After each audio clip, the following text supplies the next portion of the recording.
네, 여러분 반갑습니다. 자블람입니다. 제가 여기 나온 이유는요, 바로 슈퍼커브 2탄. 저번에 1탄 영상을 보고 오셨을지 모르겠는데, 그 저번에 슈퍼커브 영상이 굉장한 인기를 끌었어요. 구독자가 70명인데 만따리 영상이 나왔습니다, 여러분. 너무 감사드립니다. 그래서 그 열화와 같은 성원에 힘입어서 제가 2탄으로 영상을 이렇게 준비해봤는데요. 오른쪽부터 전동 킥보드, 전기 자전거, 전동 스쿠터, 그리고 스쿠터 순입니다. 제가 처음부터 사실 슈퍼커브를 탄 건 아니었어요. 제가 5인치 전동 킥보드부터 시작해서 8인치 전동 킥보드, 10인치 전동 킥보드, 그러다가 이제 스쿠터까지 넘어오게 된 건데요. 이 탈 것들이 다 장단점이 있습니다. 그래서 제가 하나하나 장단점에 대해서 설명해 드릴 테니까, 혹시 고민하고 계신 분들, 내가 회사를 어떻게 뭘 타고 가야 되나, 뭐 집에서 뭐 어디 일자리 아니면 뭐 놀러 갈 때 뭘 타고 가야 되나, 그런 고민이 있으신 분들은 제가 지금 이 영상에서 고민의 시간을 줄여드리도록 하겠습니다. 자, 그러면 저와 함께 비교 영상으로 가보시죠. 그러면 전동 킥보드부터 리뷰를 한번 해보도록 하겠습니다. 제가 5인치, 8인치 다음으로 이 10인치 전동 킥보드로 항상 어디도 움직이곤 했었는데요. 이 전동 킥보드의 장점이라고 하면 역시나 그 휴대성과 경제성에 대한 이야기를 안 할 수가 없습니다. 이 바퀴가 작고 다 접히면 되게 작아져요. 그래서 차에 싣고 어디 떠날 수가 있는 거죠. 그러면 이제 레저용으로 어디 놀러 가서 바람을 좀 느끼고 싶다, 이러면은 이제 타고 다니면서 경치도 좀 구경하고 이렇게 할 수가 있는 거죠. 그리고 이제 어디 일자리를 가야 된다, 근교에 일자리를 가야 된다, 이럴 때 이제 타고 다니면 너무나 좋은 교통수단입니다. 제가 사실은 이거를 타고 수유에서 해화까지 거의 한 8-9km 정도 되는 거리를 이 친구를 타고 다녔었어요. 근데 사실은 제가 스쿠터로 바꾼 다음에는 이 친구를 어떻게 탔었을까, 이 친구를 타고 그 먼 거리를 어떻게 다녔을까, 사실 제가 대단하다는 생각이 들었습니다. 그만큼 사실은 단점이 어느 정도 있습니다. 이게 단점이 뭐냐면 바퀴가 작기 때문에 그런 이물질이나 이런 걸 마주했을 때 그런 안정성 자체가 많이 떨어지게 되죠. 그래서 사실상 이 친구는 근거리에서 타는 걸 추천드리고, 그리고 기체 자체가 요즘은 잘 나오기도 하지만 이제 소모 주기가 빠릅니다. 오토바이나 이런 경우에는 뭐 몇천 킬로 타고서 이제 갈아주고 오일도 갈아주고 이러면 되는데, 이 친구는 매번 나갈 때마다 이 브레이크와 뭐 바퀴, 이런 공기압 등을 매일 체크를 해줘야 됩니다. 그래서 좀 어느 정도 귀찮다고 할 수 있지만 사실 목숨이 걸린 일이기 때문에 그걸 또 검사를 안 하고 탈 수는 없어요. 그래서 킥보드는 사실 제가 너무 사랑하고 잘 타고 다녔던 거지만 안정성 부분에서 좀 아쉬운 면이 많다는 그런 점. 장점으로 치면은 사실은 전동 킥보드이기 때문에 기름값이 안 들겠죠. 이 친구는 뭐 한 달에 해봐야, 기껏 해봐야 뭐 한 1,000원도 안 나올 겁니다. 그래서 거의 그냥 돈이 안 든다. 유지비에서는 사실 소모품을 교체하는 거 말고는 기름값은 따로 들지 않는다, 뭐 이렇게 생각을 하시면 될 것 같습니다. 그래서 근교용, 뭐 헬스장이나 뭐 마트나 이런 데 가까운 거리를 갈 때만 이용해 주시거나, 아니면 레저용으로 서서 타는 뭔가 모빌리티가 타보고 싶다, 뭐 이런 정도에 쓰이면 될 것 같습니다. 그리고 또 하나의 장점으로는 요즘에 보험도 나왔더라고요. 또 PM 보험이라 그래가지고 잘 찾아보시면 아마 이 전동 킥보드도 보험을 들고 타실 수가 있습니다. 그래서 그런 것들 혹시 보험 걱정이 많이 되신다, 그런 분들은 한번 알아보시고 타시면 도움이 많이 되실 것 같습니다. 다음은 전기 자전거에 대한 리뷰를 한번 해보도록 하겠습니다. 전기 자전거는 사실 장단점에 있어서 전동 킥보드와 굉장히 유사합니다. 뭐냐면 이제 뭐 내구성이 안 좋다던가, 뭐 소모품 주기가 빠르다, 뭐 속도에 제한이 있고, 사실 뭐 장점으로는 기름값이 안 들고 뭐 이런 점들이 있는데, 전기 자전거를 선택하는 가장 큰 이유 딱 한 가지입니다. 바로 자전거 도로를 탈 수 있다는 건데요.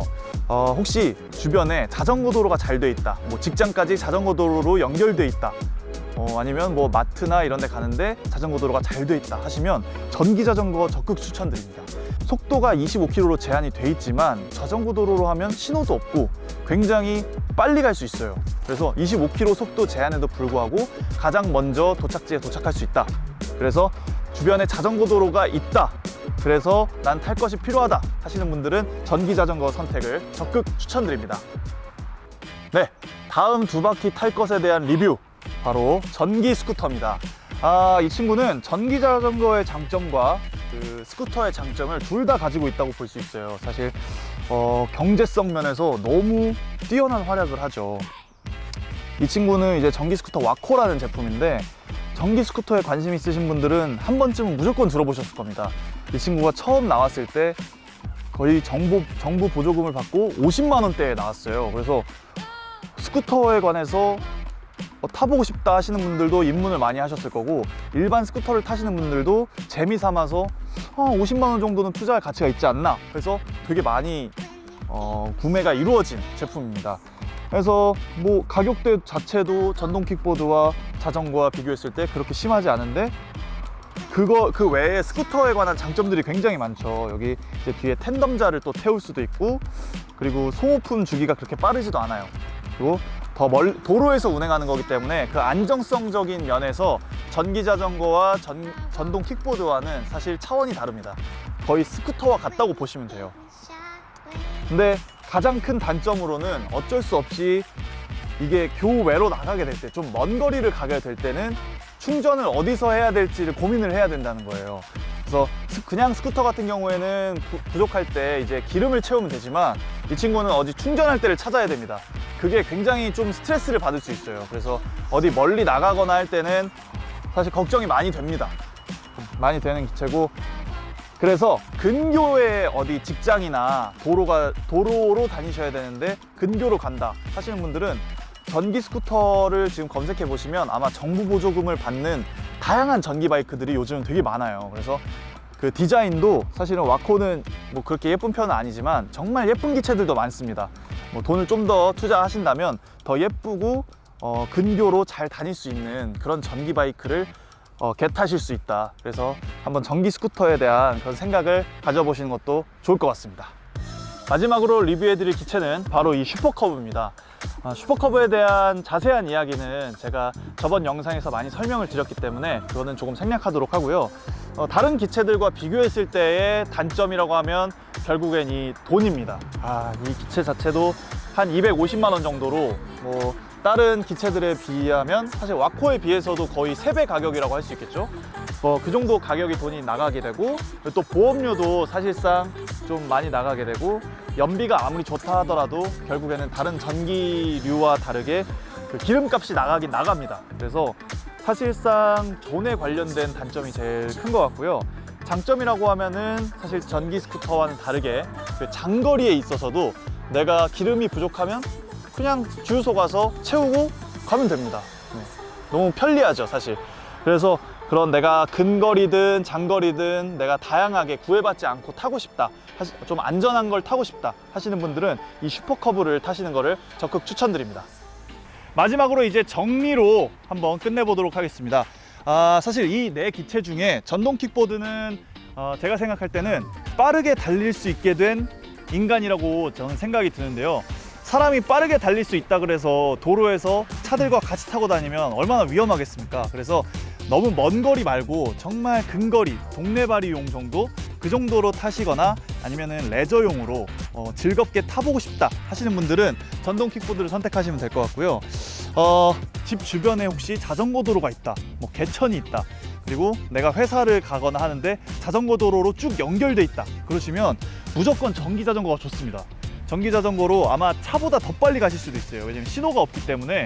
전기 자전거를, 그런 분들은, 자전거 도로가 잘 돼 있으신 분들은 전기 자전거를 선택하시면 될 것 같고, 그리고 근거리에서 스쿠터의 성능을 내면서 내가 돈을 아끼고 싶다, 나는 돈을 벌어서 외제차를 살 거다, 이러신 분들은 이걸로 존버를 하시는 게 아마 좋으실 것 같습니다.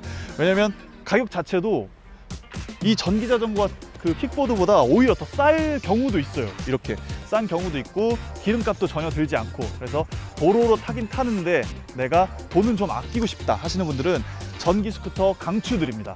그리고 마지막으로 스쿠터는 내가 스쿠터의 감성을 내고 싶고 좀 안정적이고 싶고, 그런데 내가 돈이 좀 있다, 돈을 좀 어느 정도 쓸 용의가 있다 하시는 분들은 그냥 거쳐가지 마시고 저처럼 바로 그냥 스쿠터로, 저는 물론 거쳐갔죠. 전기 스쿠터부터 해서 거쳐갔지만 한 번에 스쿠터를 가는 것도 아주 좋은 방법인 것 같습니다. 이렇게 네 가지 탈 것에 대한, 그 두 바퀴 탈 것에 대한 리뷰를 해봤는데요. 혹시나 도움이 많이 되셨거나 제가 좋으시거나 하시면 구독과 좋아요 버튼 한 번씩만 눌러주시면 저한테 아주 큰 힘이 될 것 같습니다. 그러면 다음번에 더 좋은 영상으로 찾아뵙겠습니다. 여러분들, 잡아!